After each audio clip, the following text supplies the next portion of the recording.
नमस्कार साथियों। तो आपके स्क्रीन पे दिख रहा है कि बिहार एसटीईटी 2024 का विज्ञापन जो कि 442/2023 का है।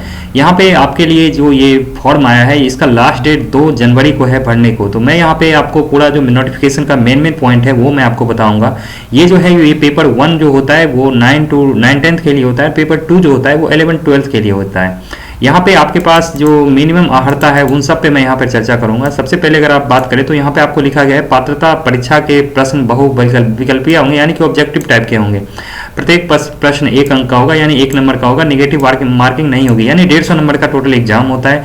ये जो एग्जाम है पहले 11 में हो चुका है, 19 में हो चुका है, 23 में हो चुका है और उसके बाद ये 24 में हो रहा है, क्योंकि सरकार ने ये फैसला किया है कि अब एसटीईटी का एग्जाम है साल में 2 बार कंडक्ट कराए जाएंगे। तो यहाँ पे अगर मैं बात करूँ तो परीक्षा के विषय जो हैं यहाँ पे आप देख सकते हो 1 से लेके 12 तक जो आपको पेपर 1 का विषय दिया गया है, यानी 9-10 के लिए। इसमें आपका बस जो आपका ग्रेजुएशन होना चाहिए, ग्रेजुएशन और साथ में बीएड, यानी कि बीएड होना चाहिए और आपने जिस भी सब्जेक्ट का ग्रेजुएशन कर रखा है आप उसके टीचर बन सकते हो। वहाँ पे आपको कुछ सब्जेक्ट कम्बिनेशन भी इसमें आपको दिया जाएगा, जो कि आप नोटिफिकेशन को डिटेल में पढ़ोगे तो वो आपको मिल जाएगा। ये नोटिफिकेशन मैं आपको अपने टेलीग्राम वाले चैनल में भी डाल दूंगा, अगर आप उसमें नहीं जुड़े हैं तो आप वहाँ पे जुड़ जाएं।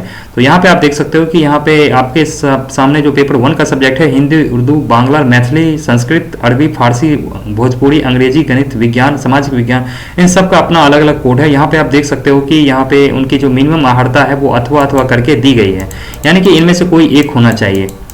यहाँ पे जो फिजिकल टीचर है उनका भी वैकेंसी इसमें डाला गया है, जो कि आप देख सकते हो 113 नंबर इनका कोड है। यहाँ पे उनकी जो मिनिमम अर्हता है जो कि आपकी स्क्रीन पे यहाँ पे दिख रहा होगा। तो आगे हम अगर इसमें बढ़ेंगे तो इसमें आप देख सकते हो ये फिजिकल के बाद संगीत विषय यानी म्यूजिक टीचर, ललित कला विषय, नृत्य का विषय, इन सब में यहाँ पे आपको जो मिनिमम अर्हता है वो आपके सामने स्क्रीन पे लिख दिया गया है। विशेष विद्यालय अध्यापक को का भी यहाँ पे कुछ यहाँ पे जो है विशेष विद्यालय अध्यापक उनका भी एसटीईटी होना है। बाकी आप यहाँ पे देख सकते हो विषय समूह में यहाँ पे गणित के बारे में क्या लिखा गया है। जो स्नातक स्तर पर गणित के साथ भौतिकी, इलेक्ट्रॉनिक्स, कंप्यूटर साइंस, रसायन विज्ञान, सांख्यिकी विषय में से कोई 2 विषय स्नातक स्तर पर पठित हो अथवा इंजीनियरिंग से स्नातक जिसमें गणित की विशेषज्ञता हो। इस क्रम में स्पष्ट किया जाता है कि स्नातक स्तर पर कंप्यूटर साइंस में बीसीए की योग्यता को सम्मिलित माना जाएगा, यानी कि अगर आपके पास बीसीए भी है और अगर आपने बीएड कर रखा है बीसीए के साथ तो आप गणित के टीचर बन सकते हो। या फिर अगर आपने इंजीनियरिंग कर रखा है तो जिसमें मैथ की विशेषज्ञता है उसमें आप, अगर आपके पास बीएड है, यानी अगर आप मैकेनिकल से हो, अगर आपके पास बीएड है तो आप मैथ के टीचर बन सकते हो। यहाँ पे बाकी यहाँ पे या तो भौतिकी, इलेक्ट्रॉनिक्स, कंप्यूटर साइंस या रसायन विज्ञान, इनमें से कोई 2 सब्जेक्ट से भी अगर आपने ग्रेजुएशन कर रखा है और आपके पास बीएड है तो यहाँ पे आप मैथ के टीचर बन सकते हो। उसी तरह से यहाँ पे विज्ञान में भी लिखा गया है कि जंतु विज्ञान, वनस्पति विज्ञान एवं रसायन शास्त्र विषय में पठित हो अथवा इंजीनियरिंग से स्नातक जिसमें विज्ञान की विशेषता हो।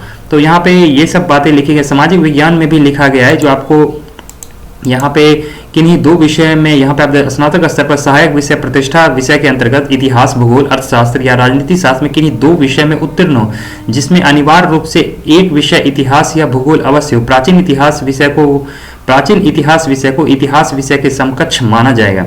उसी प्रकार से यहाँ पे भाषा से संबंधित बाकी चीजें लिखी गई जो कि आप यहाँ पे पढ़ सकते हो। यहाँ पे हम बात करेंगे पेपर 2 की। पेपर 2 का मतलब होता है क्लास 11-12 यानी कि पीजीटी वाला। यहाँ पे आप देख सकते हो इसी तरह से यहाँ पे आपको सारे सब्जेक्ट यहाँ पे दिए गए हैं।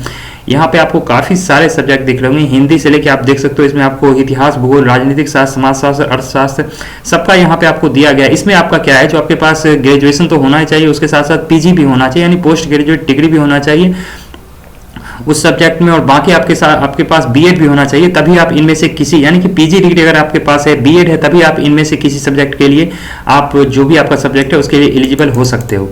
बाकी यहाँ पे अगर हम बात करेंगे तो पेपर 2 में ही आता है यहाँ पे आपका कॉमर्स का भी इस बार एक ही साथ लिया जा रहा है, जो कि आप यहाँ पे देख सकते हो ये पेपर 2 का ही है, यानी कॉमर्स वालों को भी 50% अंकों के सहित किसी मान्यता ये प्राप्त विश्वविद्यालय से यहाँ पे पीजी उत्तीर्ण होना चाहिए अथवा समान विषय के लिए निर्धारित प्रशैक्षणिक अर्हता होनी चाहिए।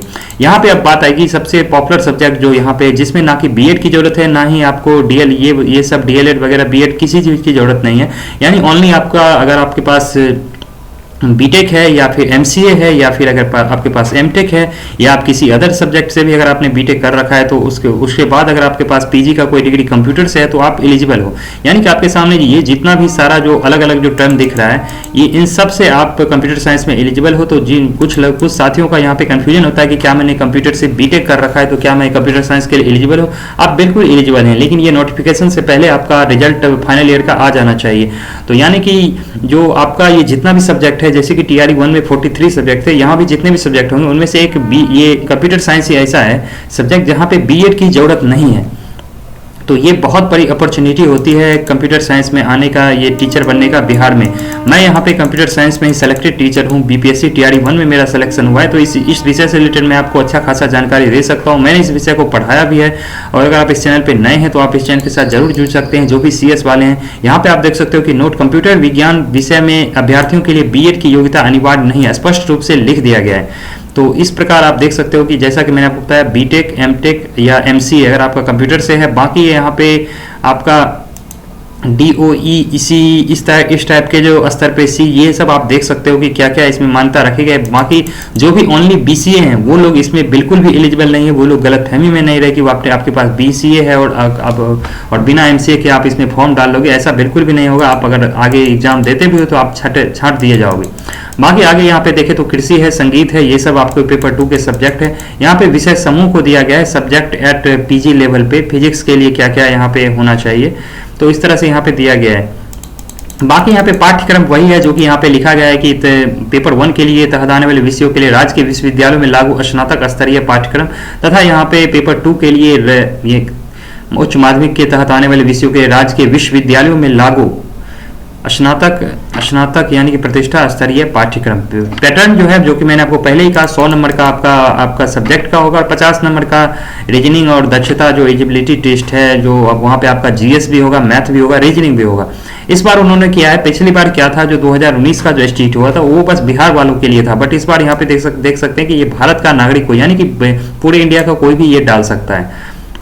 आगे हम यहाँ पे बढ़ेंगे तो यहाँ पे आप देख सकते हो कि ये अलग अलग चीज़ें यहाँ पे लिखी गई, जो काम की बातें हैं बस वो हमें देखनी है।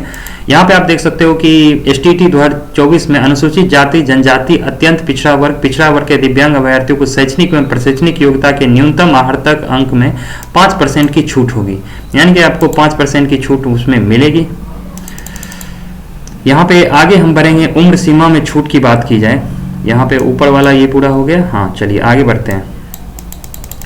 उम्र सीमा की छूट की बात करें तो अलग अलग यहाँ पे कैटेगरी का अलग अलग यहाँ पे आपको दिया गया। जनरल में यहाँ पे 37 साल मैक्सिमम है, जो कि पुरुष वर्ग में, महिला वर्ग में 40 और बाकी सब में 40 ही है। बट यहाँ पे बस आपको अनुसूचित जाति और जनजाति में 42 है। बाकी यहाँ पे अगर हम आगे बढ़े तो यहाँ पे आप देख सकते हो कि उत्तीर्णांक जो है, यहाँ पे आपका जो मिनिमम पासिंग मार्क्स है ये सामान्य वर्ग में 50% होना चाहिए, यानी कि 75% होना चाहिए। ये 75 नहीं 75 मार्क्स होना चाहिए। बाकी यहाँ पे देख सकते हो पिछड़ा वर्ग के लिए 45.5, अत्यंत ईबीसी के लिए 42.5, बाकी के लिए 40%, यानी कि महिलाओं के लिए भी 40% रखा गया है, जो कि टोटल महिला के लिए यहाँ पे 40% की बात की गई है। चलिए आगे आएंगे।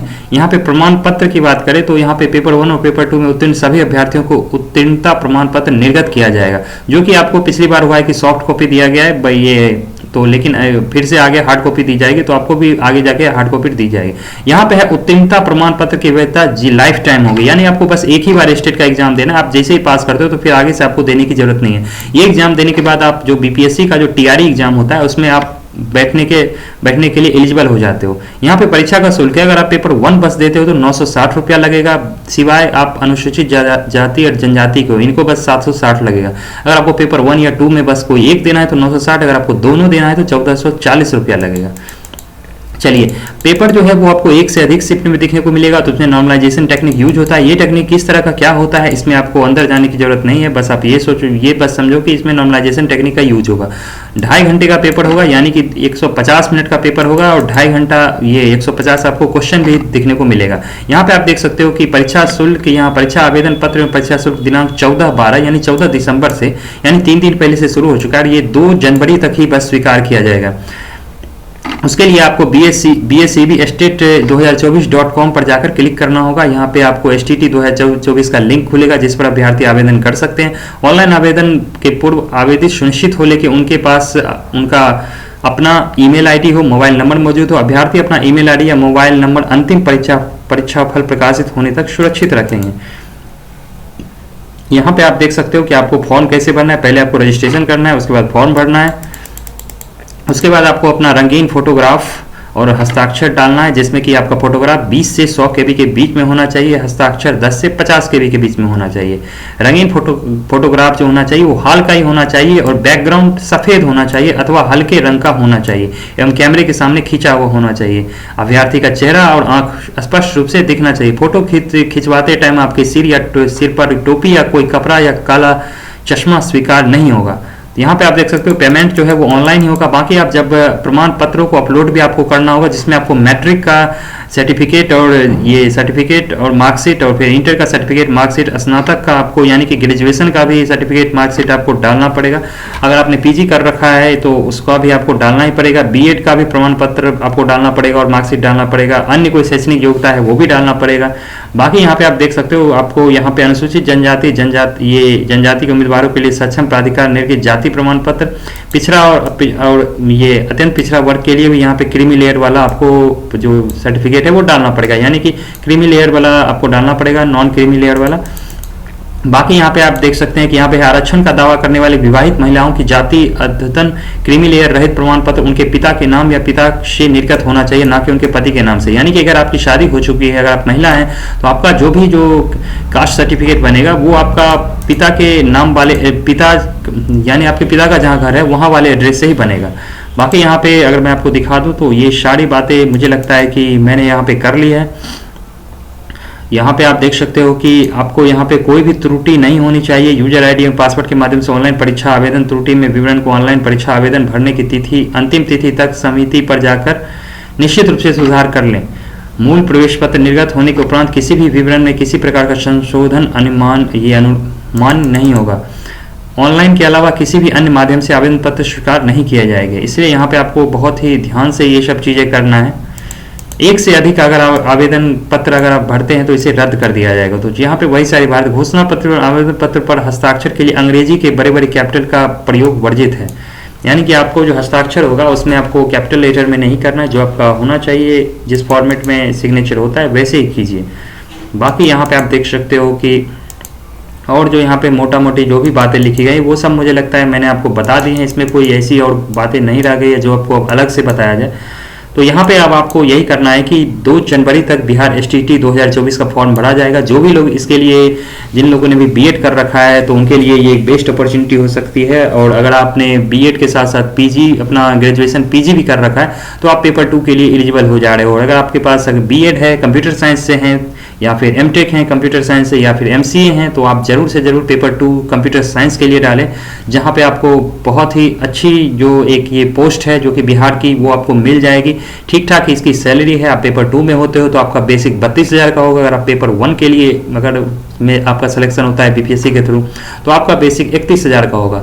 तो पेपर 2 का जो होगा 32,000, जिसका फाइनल जो सैलरी बनता है वो लगभग 56-57,000 के करीब बनता है। और पेपर 1 में आपका लगभग जो है वो 54 के अराउंड बनेगा, 1000 के करीब। यानी कि सैलरी ठीक ठाक है। ये पहली वाली सैलरी नहीं है जो पहले के टाइम में टीचर की सैलरी कम होती थी। तो अब आप जरूर इस फॉर्म को डालें। और फिर बीपीएससी का जो एग्जाम है वो बीपीएससी ने डिसाइड किया है कि हर मंथ अगस्त के लास्ट वीक में लिया जाएगा। यानी बीपीएससी TRE 3 आपको अगस्त में एग्जाम उसका होना है, तो उसका जो नोटिफिकेशन है वो जून या जुलाई में आ जाएगा। तो और ये जो एग्जाम है इसका भी पेपर आपको फरवरी के लास्ट वीक या मार्च में आपका निश्चित रूप से हो जाएगा। यानी कि जो भी लोग इस फॉर्म को डालने वाले हैं वो जल्दी से जल्दी डालें। और मैं इस चैनल पे कोशिश करूंगा कि जो भी कंप्यूटर साइंस के अभ्यर्थी हैं उनके लिए कुछ अच्छा सा कंटेंट लाया जाए, क्योंकि आपको बस ये सोचना है कि बीपीएससी का जो स्टेट का एग्जाम होता है उसमें बस आपको क्वालिफाई करना है और ये सर्टिफिकेट जो है वो लाइफ टाइम वैलिड रहेगा। इसके मार्क्स का कोई आगे उतना वेटेज अब तक नहीं है। तो फिर भी आप कोशिश करें इसमें अच्छे से अच्छा मार्क्स लाएं। और बाकी जो भी सिलेक्शन का जो प्रोसेस है, जो भी मेरिट बनेगा जिस मार्क्स पे, वो आपका बस बीपीएससी के एग्जाम पे बनेगा, जो कि बीपीएससी अगस्त में लेगी एग्जाम। तो उस एग्जाम के लिए आपको मुख्य रूप से फोकस करना है। वो एग्जाम अभी TRE 2 वाला हाल में ही हुआ है। हमने उसके पेपर का एनालिसिस भी इस चैनल पे पिछली रात दे रखा था। तो अगर आप कंप्यूटर के अभ्यर्थी हैं तो वो वीडियो आप पूरा देख सकते हैं कि आखिर किस तरह से बीपीएससी क्वेश्चन को पूछती है। बाकी अगर इस बहाली से रिलेटेड या बीपीएससी टीआरई से रिलेटेड अगर कोई अपडेट आती है तो मैं आपको इस चैनल पे टाइम टू टाइम अपडेट करता रहूंगा। इस चैनल पे नए हैं तो चैनल को जरूर सब्सक्राइब करें, अपने दोस्तों के साथ शेयर करें। मिलेंगे किसी अगली वीडियो में, तब तक के लिए धन्यवाद।